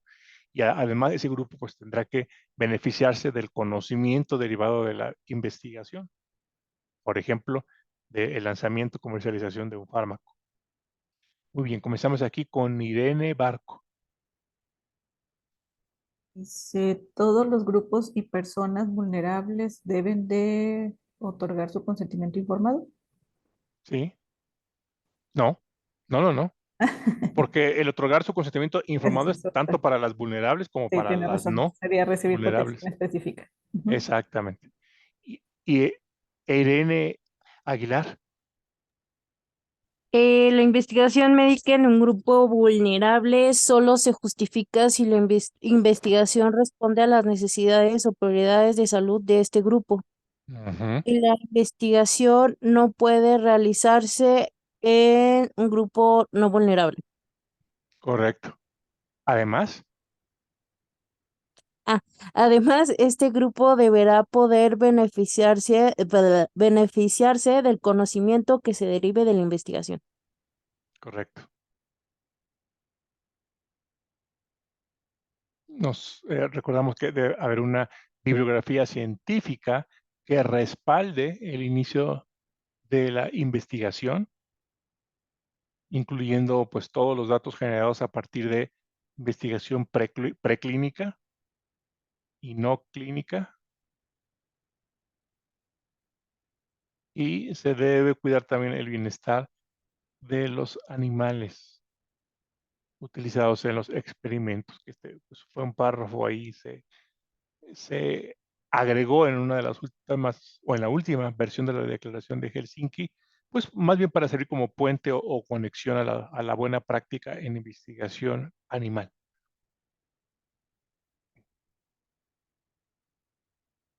Y es muy importante, no la revisaremos en este curso, puesto que el foco sobre la investigación clínica, pero es muy interesante también. No todos los hospitales, no todos los centros de investigación se encuentran con las instalaciones, con el staff, con los procedimientos para garantizar que se cumplen estas normas de protección hacia el bienestar animal.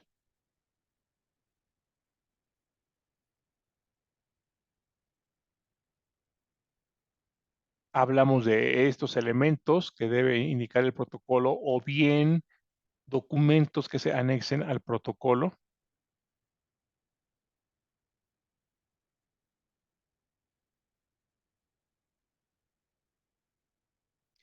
y que el protocolo de investigación debe enviarse a un comité de ética que debe ser transparente en su funcionamiento, independiente del investigador, del patrocinador, de cualquier otro tipo de influencia indebida, tal como la dirección del hospital, y debidamente calificado. Entonces, a ver, dentro de todas estas frases, que todas son características buenas que tenga el comité, Pero ¿cuáles son las tres que marca entonces la Declaración de Helsinki como críticas? De todas estas que Transparente, están acá. sería transparente, Transparente. independiente Ajá. y calificado. ¿Sí? ¿Creo? Sí. Calificado, sí. Muy bien. Si es incluyente, qué padre. Si es informado, pues obviamente. Apolítico, pues no necesariamente. Pueden representar una diversidad de opiniones políticas. Capacitado, por supuesto que tiene que ser capacitado, por supuesto que tiene que ser imparcial, ¿no? Pero las que mencionaron son las críticas según la Declaración de Helsinki. El comité tiene que controlar el estudio, tiene que recibir por parte del investigador reportes de eventos adversos serios. Aquí lo traduje como grave, que es, como ya vimos, el término estándar en español y el que usa la Comisión Nacional de Farmacovigilancia, pero nosotros lo encontraremos en todos nuestros textos comunes y corrientes como evento adverso serio. A ver, Irene Aguilar, no, perdón, Barco, disculpen, Irene Barco, el 23, por favor. Dice, el comité tiene el derecho de controlar los ensayos en curso. Ujú, El investigador tiene la obligación de proporcionar información del control al comité, en especial sobre todo evento adverso grave sí, o serio. o serio. Después de Ujú, que termine el estudio, los investigadores deben presentar al comité un resumen de los resultados y conclusiones del estudio, que es el informe final, ¿verdad? exacto, exacto, es el informe final. Hablamos sobre la intimidad y la confidencialidad. ¿Qué precauciones ha visto que se toman y quizá existe alguna que sugeriría usted que se tome?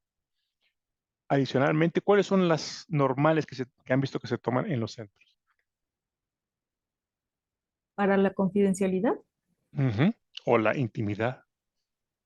bueno, la intimidad pues es destinar, por ejemplo, un espacio en específico para la atención del paciente y que se respete dicho espacio. Vaya que no sea un lugar de reunión común, así que van de pasando la gente, por eso, por ejemplo. Confidencialidad, pues todos los documentos que compartimos con la farmacéutica deben de ir cegados, para no compartir información sensible. Son como Ujú. dos ejemplos así que se me vienen más a la mente. Como las iniciales y la fecha de nacimiento.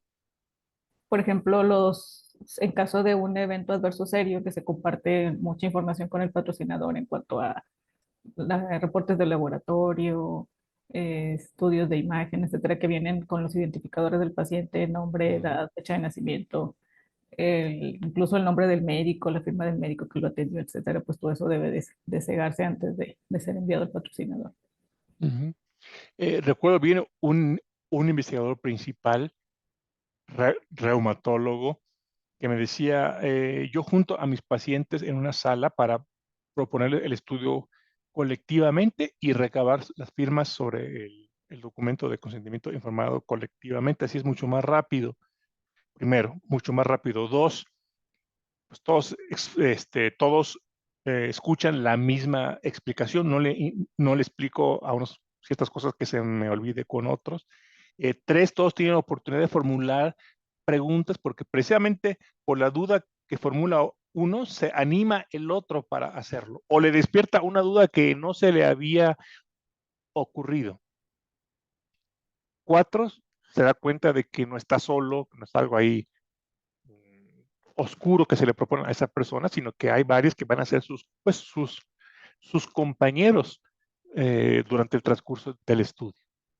¿Qué opinarían sobre esto? ¿Está bien, está mal o depende de?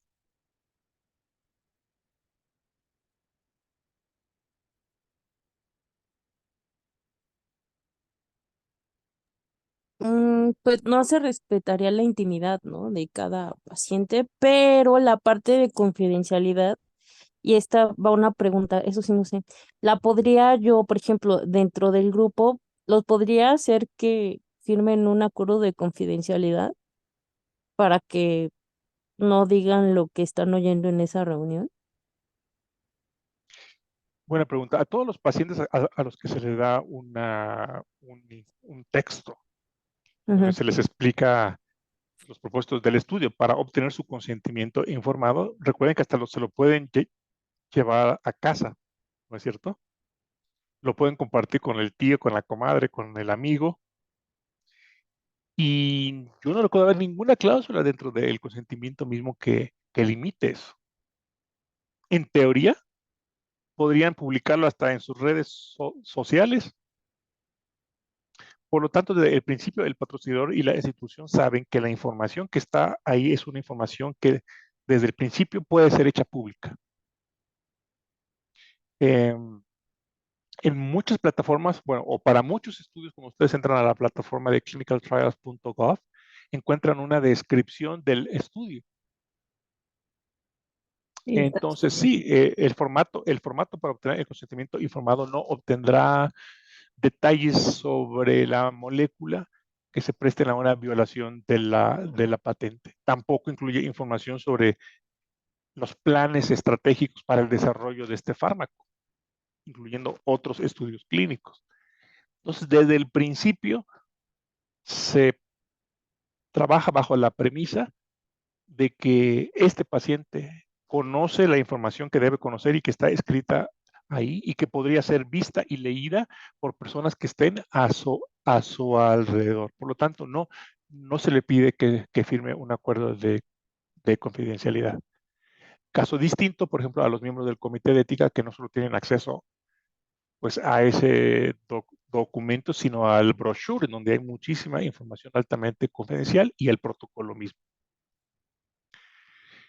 Bueno, sí, entonces sobre la confidencialidad de la información presentada del patrocinador no tendría tanto inconveniente, sí sobre la intimidad. No es que no se pueda hacer, pero es que los pacientes tendrían que dar su autorización de que pues están de acuerdo con eso. No hay un formulario como tal. Yo creo que el centro que, que, que, que tiene esta práctica tan poco usual, pues sería bueno que hiciera un pequeño formato en donde los pacientes aceptan que van a estar presentes durante la presentación de los pros y contras del estudio otras personas, ¿no?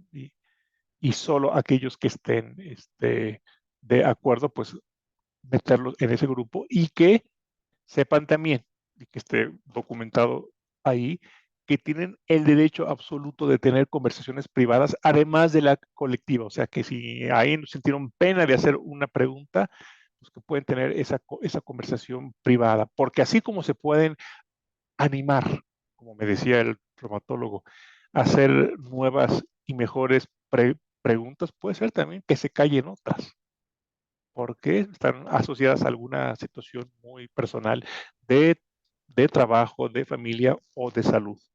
Algún miedo, por ejemplo, muy, muy, muy particular que les daría pena ahí expresar con otras personas.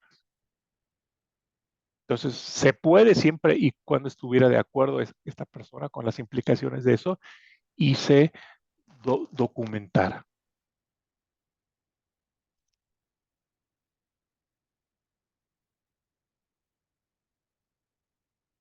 Voluntaria y libre debe ser la participación de las personas. Hablamos también sobre lo que debe incluir el proceso de dar información para obtener el consentimiento informado y que después de dar toda la información viene la otra parte del proceso que es validar la comprensión, que implica que se le hagan preguntas al paciente para que sus propias palabras describa tal o cual cosa, por ejemplo, los riesgos y los beneficios, para que el médico se dé cuenta de que realmente existe esta comprensión. Todo esto ya lo vimos. El asentimiento, bueno, todo esto ustedes van a tener una clase especial de consentimiento informado. No sé si ya pasaron por ella, ¿ya? No, todavía no. Ok.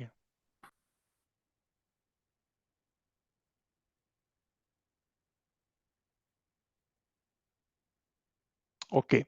Esto no lo vimos, el principio 33 no lo vimos el jueves pasado. Se nos acabó el tiempo. Reconoce la Asociación Médica Mundial la importancia de incluir placebo en ciertas investigaciones, pero también los riesgos éticos que se asocian con ella. Por eso dice los posibles beneficios, riesgos, costos y eficacia de toda intervención nueva deben ser evaluados mediante su comparación, no con placebo, sino con las mejores intervenciones probadas. Esto es en principio lo que se tiene que hacer siempre contra las mejores intervenciones probadas desde el punto de vista de protección del paciente.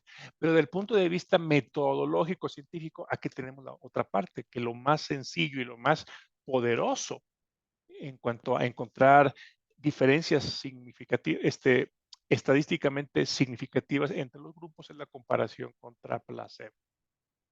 A veces compararlo contra la mejor terapia disponible implicaría aumentar muchísimo el tamaño de muestra, por lo tanto exponer a muchos más pacientes a una intervención experimental que quizá no, pues no aporte nada mejor a lo que se tiene. Entonces, ante este dilema, estas son las excepciones. Excepciones para no usar en el grupo comparador la mejor intervención que ya se conoce. Es cuando no exista una intervención probada, pues si no la hay, pues bueno, pues usa placebo. O la hay, pero los estudios muestran que no fue hecho en la población que vamos a estar estudiando, que esa es una condición que fluctúa mucho, entonces que los síntomas son muy difíciles de evaluar, que no hay consenso médico sobre cuál es la intervención más aceptable. Pero los pacientes que reciben cualquier intervención menos eficaz que la que ya se conoce y que se probó, Ujú. no deben correr riesgos adicionales de daño grave e irreversible que los que tendrían de no haber participado en el estudio. O sea, si los vamos a meter bajo las condiciones de compararlos contra placebo, pues nos tenemos que asegurar que no va a ser peor de que si nunca hubieran aceptado. Y para ello hay ciertos mecanismos que se pueden hacer en el diseño del estudio y en la selección de los pacientes. Por ejemplo, recuerdo bien un caso de pacientes, de un estudio en pacientes recién diagnosticados con diabetes, donde se comparó un fármaco contra el placebo. ¿Cómo le vas a dar placebo si tenemos tantos medicamentos apropiados para el diabetes mellitus tipo 2? Entonces, el estudio se diseñó de tal manera que era muy corto, eran solo pacientes recién diagnosticados, pero con criterios muy estrictos para que no tuviéramos un paciente con alto riesgo de complicaciones o de descompensación diabética. Específicamente era el tipo de pacientes en los que un médico hubiera podido probar durante un tiempo solamente dieta y ejercicio. Entonces, a los dos grupos, al grupo control y al grupo experimental, se les dio dieta y ejercicio. Y por supuesto, un control mucho más estricto de la glucemia en casa, de la hemoglobina glucosilada. Entonces, con todo esto se pudo hacer aceptable, apenas aceptable, la comparación del fármaco activo contra placebo. Y remata la Asociación Médica Mundial diciendo se debe tener muchísimo cuidado para evitar abusar de esa opción. Ay, antes bueno, siguiendo con el tema, tengo una pregunta. O sea, entiendo que bueno, usted mencionó que con los placebos los estudios tienen menos sujetos y cuando se utiliza un gold estándar de tratamiento hay más, pero es realmente por el riesgo que puede correr el paciente que no tiene el tratamiento o por la potencia estadística del mismo. Quizá no comprendí bien tu pregunta. Tu pregunta es, ¿por qué se hace de cualquier manera estudios contra placebo? No, porque en estudios cuando se compara con un tratamiento estándar, Ajá. la N es mayor que en los Ah, que se compara ya, con placebo. gracias. Si es por cuestiones de seguridad para que los sujetos que no están en tratamiento y pues evidente enfermos no sufran tanto riesgo, para evitar el riesgo Sí, o no, algún tipo de contradicción o por la parte gracias. estadística. Sí, es solo por la parte estadística que la N es más baja. Ah, Pero, ok. por supuesto, como resultado de eso, pues tenemos algo bueno, que es que menos pacientes se exponen a una intervención que potencialmente no, Ajá. no les ayuda. ¿Por qué la N es más baja? Porque la diferencia que se espera entre el activo y el placebo pues va a ser mucho más grande. Entonces, cuando se espera que la diferencia se detecte así, Ujú. pues entonces puedes meter un número pequeño de pacientes. En cambio, si el tratamiento estándar pues ya es bueno, Sí. pero tú quieres algo mejor que lo bueno, pues híjole, esperas que la diferencia de eficacia, tomando el parámetro que se elija, pues sea quizá de un 10%, ¿no? Por ejemplo. Ujú. Y para detectar diferencias pequeñas se requieren números grandes. Sí. Ah, ok. Y cuando las diferencias que se esperan son grandes, pues se requieren Mm, números pequeños. sí. Ok. Gracias. Al contrario, por la pregunta. Prever el acceso postensayo. Aquí, esto también. Antes, aquí está la palabra clave que yo creo que debía haber puesto en azul. Antes del ensayo clínico, los patrocinadores, investigadores y los gobiernos de los países anfitriones deben prever el acceso postensayo. Estudios fase 1, estudios fase 2, va a ser pues, sumamente improbable que se requiera acceso postensayo, aunque hay casos, sí, y no son pocos, en enfermedades altamente letales, en donde con el fase 2 ya se puede llegar a la aprobación de un fármaco. Entonces, desde la fase 2 tenemos que prever la posibilidad de un acceso post-ensayo. Por otra parte, pues, en las enfermedades altamente letales, el outcome, el endpoint del estudio es que el paciente muera o que el paciente, por ejemplo, en caso de cáncer, entre en progresión de la enfermedad, que significa que ha avanzado de tal forma en que pues ya no hay que darle ese fármaco. Por eso en estudios de oncología hay pocas consideraciones post-ensayo, pues no hay post-ensayo. El paciente o falleció o ya no le sirve y tiene que buscar otra opción. Pero en muchas otras condiciones, quizá crónico-degenerativas, autoinmunes, que son condiciones en donde el paciente estará años y años con la enfermedad, pues sí es importantísimo prever la posibilidad de un acceso post-ensayo y no que se termine el estudio y que no se haya llegado a ningún acuerdo y que entonces tengamos un problema grave encima. Y de hecho, esta información se debe proporcionar desde el consentimiento informado.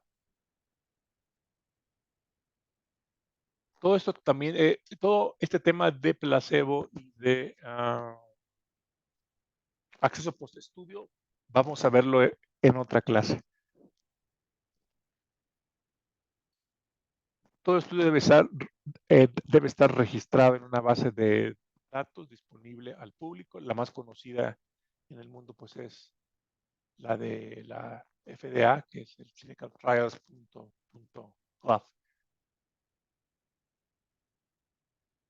Los investigadores tienen el deber de poner a la disposición del público los resultados de su investigación y son responsables de la integridad y exactitud de sus informes. En el caso de estudios patrocinados multicéntricos, esto recae en el patrocinador, pero también en los investigadores que acepten estar enlistados como pues, parte de los autores del artículo.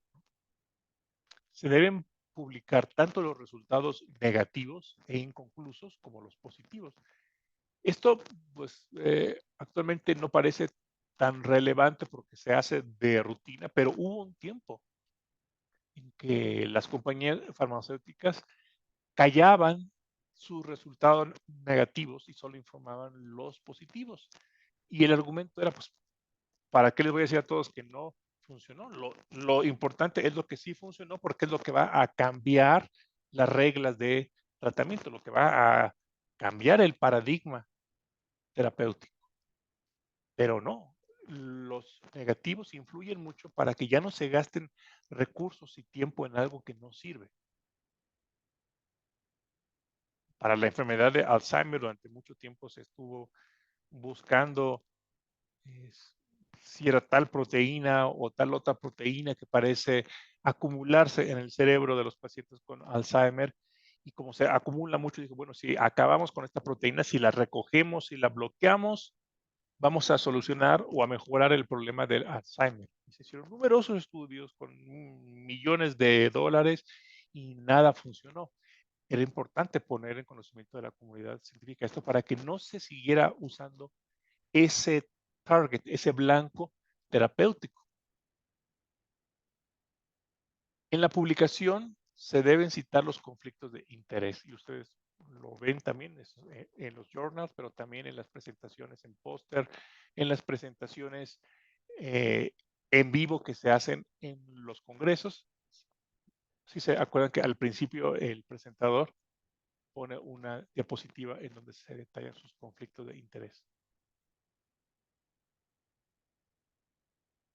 Cuando en la atención de un paciente las intervenciones probadas no existen u otras intervenciones conocidas han resultado ineficaces, el médico, después de pedir consejo de experto con el consentimiento informado del paciente o su representante legal, puede permitirse intervenciones no comprobadas si a su juicio ello da alguna esperanza de salvar la vida.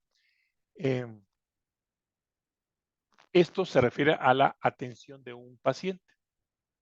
Es posible también que no como parte de un protocolo, sino como parte de la atención médica de un paciente, el médico diga, mire, usted no está en un ensayo clínico. Otros ensayos clínicos han mostrado que en pacientes en condiciones similares, no la que usted tiene, porque si fuera la que usted tiene, pues se lo prescribiría ya, pero en circunstancias algo similares, ¿verdad?, donde esperamos un mecanismo de acción similar o la fisiopatogenia de su enfermedad es similar, pues ha tenido buenos resultados. Por lo tanto, yo creo que pues, ante la carencia de otras opciones, se lo podemos dar.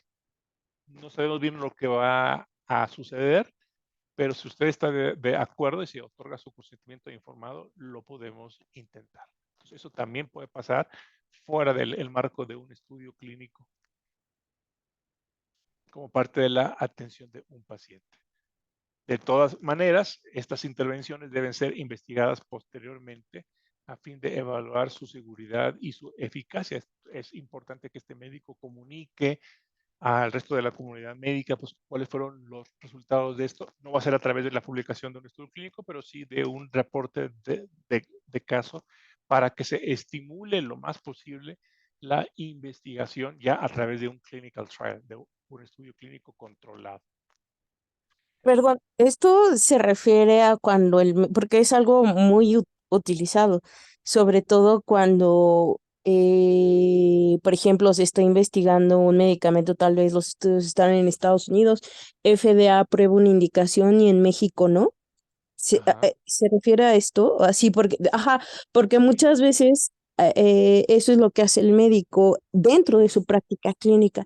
Tendría que, o sea, cuando hay un uso fuera de indicación, tendría que pedir el consentimiento, o sea, a dar esta explicación al paciente. Sí, exactamente. Ok. Todo uso off-label, ¿no? Que es fuera Sí, ajá, de lo que ya está sí, autorizado, implica sí. obtener un consentimiento del paciente. Sé que en la práctica muchas veces no se hace o hay un consentimiento ahí verbal, informal, pero Ujú. sí sería bueno que por lo menos se documente en el expediente. Se discutió esta información con el paciente dio su aprobación, recoger la firma del paciente. Ok, Sí, gracias. sí.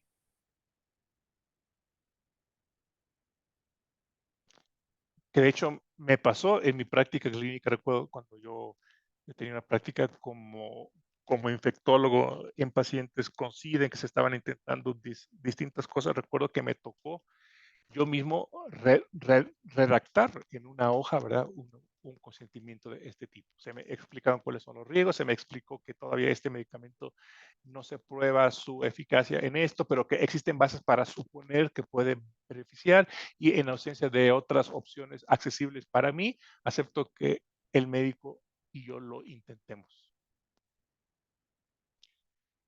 Y terminamos con la diapositiva sobre el futuro de la normatividad.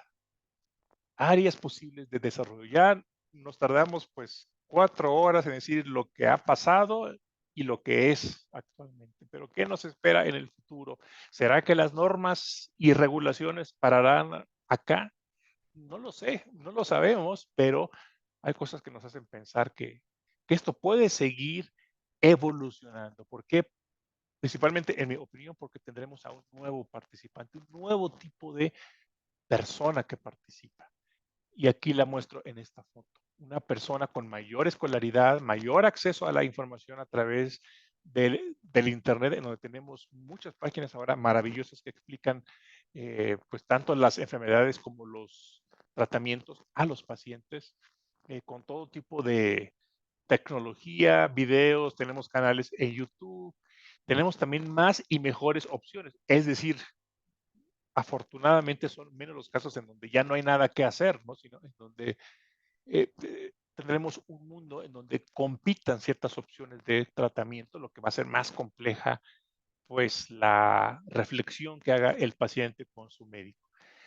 Más y más conciencia de la autonomía y los derechos individuales, sobre todo a partir de que más y más personas, pues, ya no sean vistas en relación de dependencia intelectual de su médico, sino que lo cuestionen.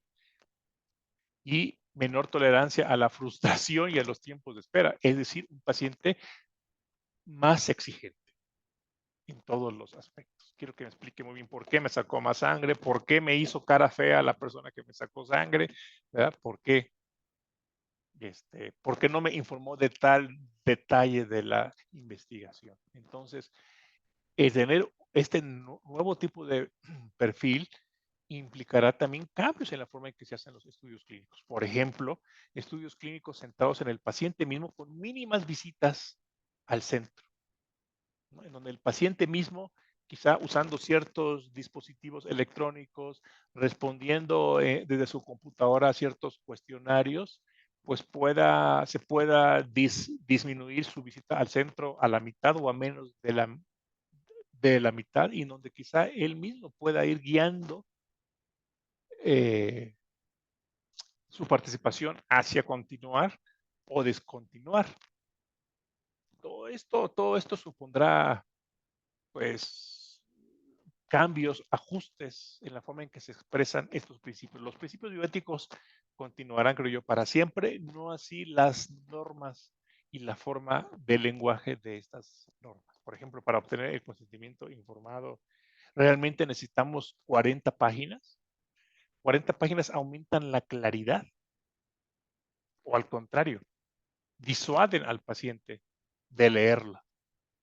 Entonces, posiblemente vamos a tener informes de consentimiento en capas, en donde en una capa se le den, qué sé yo, las 10 cosas más importantes que debe de conocer, pero si quiere conocer más, haga clic acá y se abra otra capa, ya no con 10, sino con 20, y con otro clic, otra capa en donde se abran 40 nuevos elementos de, de, de, de datos e información para que tome su decisión. Bueno, se nos acabó el tiempo, pero quiero saber si tienen alguna pregunta o comentario final. No, por mi parte no, muchas gracias. Muchas gracias, todo muy claro. De acuerdo. Gracias a las dos. Hasta la próxima. Al contrario, muchas gracias, que tengo